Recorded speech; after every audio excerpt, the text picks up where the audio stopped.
નમસ્કાર, આપ જોઈ રહ્યા છો હલચલ ભારત ન્યૂઝ 24।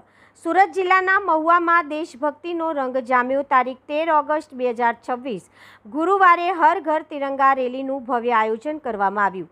મહુવા જૂથ ગ્રામ્ય પંચાયતના સરપંચ અનિલભાઈ પટેલ અને ડેપ્યુટી સરપંચ સુનિલભાઈ ઢીમરના નેતૃત્વમાં રેલીને પ્રસ્થાન કરાવવામાં આવ્યું। આ પ્રસંગે મહુવા મામલતદાર, તાલુકા વિકાસ અધિકારી અને મહુવા પોલીસ પણ ઉપસ્થિત રહ્યા।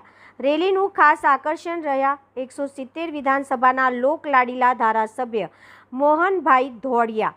તેમનું ભવ્ય સ્વાગત કરી સૌએ રેલીમાં ભાગ લીધો। મહુવા સર્કલથી શરૂ થયેલી આ રેલી મહુવા જૂથ ગ્રામ્ય પંચાયત સુધી પહોંચી હતી। રેલીમાં સ્કૂલના વિદ્યાર્થીઓ પણ હાથમાં તિરંગા લઈને જોડાયા હતા અને ભારત માતા કી જયના નારા ગુંજાવ્યા। દેશભક્તિના આવા સમાચાર માટે જોતા રહો હલચલ ભારત ન્યૂઝ 24। લાઇક, શેર અને સબસ્ક્રાઇબ કરવાનું ભૂલશો નહીં।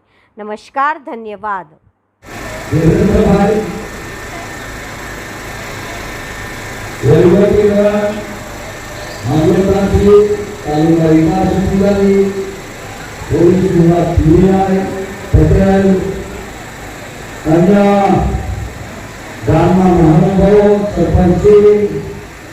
તાલુકા પંચાયતના સભ્યોશ્રીઓ, આગેવાનશ્રીઓ, તેમજ શિક્ષકગણ, સૌ મારા વહાલા વિદ્યાર્થીઓ, ભાઈઓ બહેનો, આપણે જાણીએ છીએ કે દર વર્ષે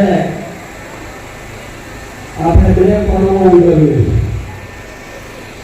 26મી જાન્યુઆરી ભારત માતા કી જય, જય જય ગરુ ગુજરાત।